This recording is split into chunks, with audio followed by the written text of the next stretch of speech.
Well. Trip ko na naman ngayon ang kumain ng ice cream dahil nagka-cancel na naman ang diet dahil ice cream, chocolate, inside is ubi. At syempre, tingnan nyo, Magnum yan or ano ba? Comment down below, ano sa tingin nyo? Isa ba siyang Magnum or something like original or something like manual? Ay, ito na, manual ba? Sa tawag na what you call that one? Like natural or manual or special? Special ice cream or what you call that one? Tingnan nyo. Please judge the ice cream, guys. Comment down below kung anong ice cream siya, guys. I mean, ordinary or special or magnum or very special. It's an ordinary or something. Because meron siyang ubi, guys. O, sa ilawom, guys. May ubi siya sa inside. Ano ba? Inside, sa loob. Meron siyang ubi sa loob, guys.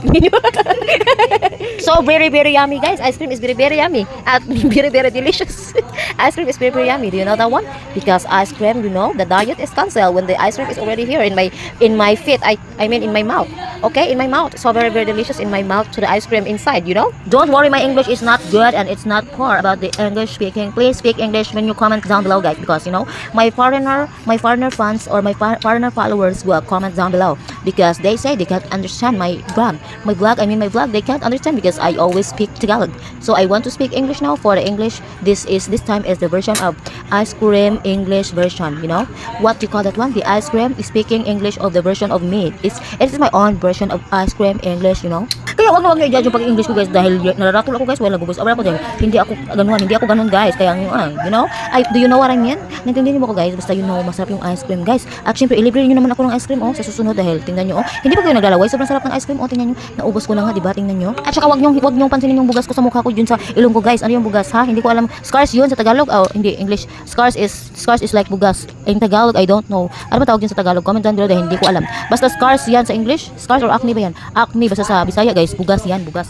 Okay, sa Bisaya pero sa Tagalog hindi ko alam. Comment down below. Turuan niyo naman ako, guys, ano yung Bisaya, ano yung Tagalog ng bugas dahil bugas sa Bisaya ay yun sa ilong ko diyan. Scars. Tingnan niyo. Hindi yan bugas katong malungag, ha, yung bugas talaga yung scars. Kaya naman, thank you for watching, guys. See you in my next vlog. Well.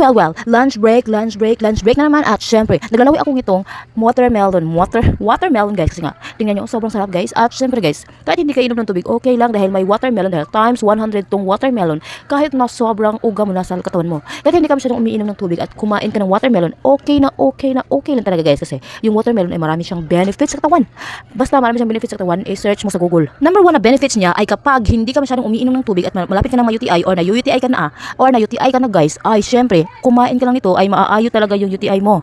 At syempre, gagaling talaga yung UTI mo kapag kumain ka lang ng watermelon. Dahil experience ko na yan, guys. Syempre, akala ko, tubig ang tubig yung tambal sa pag-iinom ng tubig, mawawala yung UTI mo. Yes, tambal din yun. At syempre, kung gusto mong magmamadali, itong watermelon ay sobrang effective talaga siya, guys. Number 1, sobrang fast effective talaga sa mga UTI. At syempre, lalo na ikaw, mahilig ka sa junk foods, kailangan mo talaga kumain ng watermelon dahil siya ang magpa-flush out ng mga junk foods sa katawan mo. Kaya kailangan mo talaga ng watermelon dahil sobrang hangol mo ng junk foods, kaya kumain ka ng watermelon. Hindi ako nagjo-joke dahil totoo itong sinasabi ko, guys. At syempre, guys, kung hindi ka naniniwala, i-search mo sa Google at syempre, i-try mo dahil na-try ko naman dahil real life experience to, guys. Na-try ko talaga siya at na-prove at na-tested ko talaga siya, guys. Kaya kumain ka ng watermelon dahil marami siyang benefits sa katawan na hindi mo alam. At syempre ngayon, alam mo na dahil sinasabi ko sa iyo, kumain ka talaga ng watermelon. At watermelon ay nakakaganda, nakaka-glow ng skin at nakakaganda. At syempre, kahit na hindi ka mag-lotion, gaganda yung skin mo. Kapag palagi ka kumakain ng watermelon, mag-glow yung skin mo at magpi-pretty yung face mo. At syempre, magpi-pink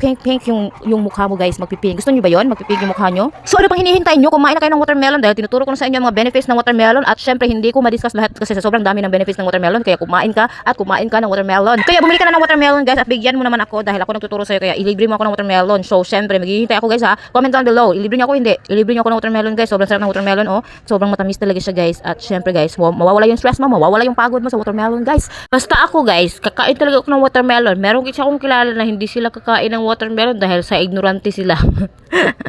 Dahil, guys, may mga tao talagang hindi nila, ayaw nilang lasa ng watermelon, ayaw nilang kumain ng watermelon, pero marami talaga siyang benefits. Kahit hindi ka na mag-vitamins, malaming vitamins dito sa loob. At syempre, guys, thank you so much sa palagi panonood aking video at palagi naghihintay sa aking mga upload na video, guys, dahil sobrang thank you talaga dahil positive talaga yung dashboard ko, guys, dahil sa inyo, guys. At syempre, kung hindi dahil sa inyo, guys, negative yung dashboard ko, guys, sa views. At syempre, guys, thank you so much, Mikay, dahil nag-trending talaga yung mga videos natin dahil sobrang galing nating umakting, guys, lalo na sa Mikay Vlog. Thank you for watching.